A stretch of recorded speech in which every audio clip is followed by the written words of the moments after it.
Okay, lesson 9, Neolithic Times. This is the last lesson of our first unit on archaeology and prehistory. Today's schedule, we went through planners and announcements and finished up our past notes, questions and summary sections. And then today's notes is on Neolithic Times, and there's a lot of video clips with this one as well.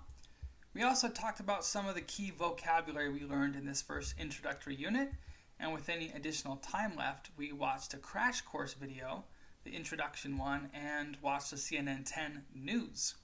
The objective for today was, I can describe what made the new Stone Age different from the old Stone Age. Okay, we're doing Neolithic notes today. Attack the chapter. As we go through the chapter on the Neolithic Times, we're going to scan through the red headings to see what we're going to be reading about. We're going to check the map to see what the map's about. We'll look at any content vocabulary that's highlighted in yellow in our book. And we're going to compare and contrast pictures on page 64 with pictures on page 61 and 55. And also the tools shown on page 67 with the tools shown on page 56. So we're going to be comparing and contrasting the old Stone Age with the new Stone Age. Well, we last left off, we're in the Ice Age. We're in the middle of the Ice Age with huge ice sheets in the northern and southern hemispheres. It's starting to thaw, and now we're getting into the Neolithic Age. The Ice Age is ending in the end of the old Stone Age, and now in the new Stone Age, or the Neolithic, Ice Age is ending. So, the Neolithic Age. What it's known for is humans began to domesticate animals or tame wild animals for use. Neolithic actually means New Stone Age, and one of the big ideas is that humans moved away from hunting and gathering towards agriculture. Agriculture means growing food regularly, so we moved away from hunting and gathering to actually growing our food. Farming is absolutely revolutionary. When we discovered how to farm, we suddenly increased the ability of the land to support us. It's the difference between there being only a few million humans on the planet and there being billions of humans on the planet. Most humans alive today subsist on the products of the agricultural revolution, the byproducts of farming.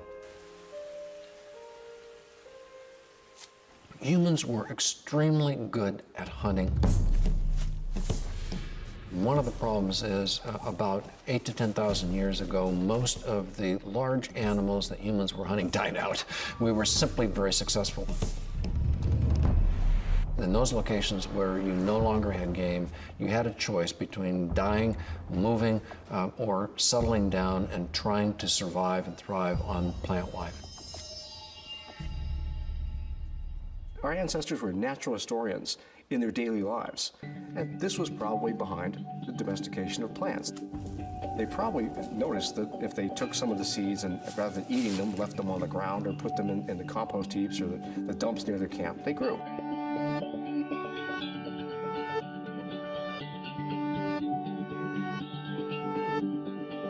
Farming arises in many different places, totally unconnected with each other. And that is the beginning of civilization.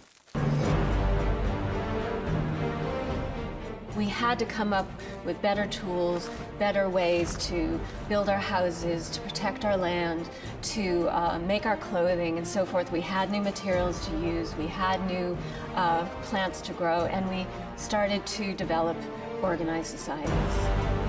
You have to have a hierarchical system that's going to have somebody in charge to make sure that things are done. Farming is the most important ingredient in human civilization. It is the seed from which everything grows. From the first crop to the notion of property, nation states, cities, empires.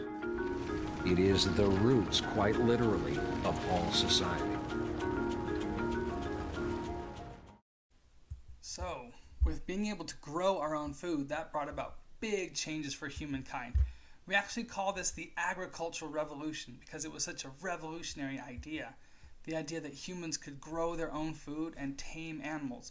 You don't have to run around and hunt animals. You don't have to gather food. You can just grow it and have it right where you're at. Well, that led to people having a constant food supply. And because they have a constant food supply, the population grew very quickly because people had enough food to survive. And so they were having a lot of children, and the children had enough food to survive.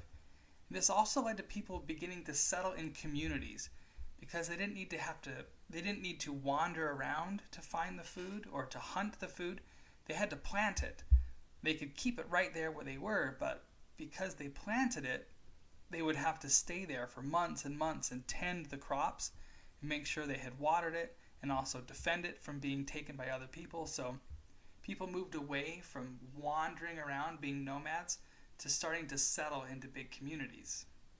Around 12,000 years ago, in multiple locations, humans developed agriculture. Everything changed very quickly.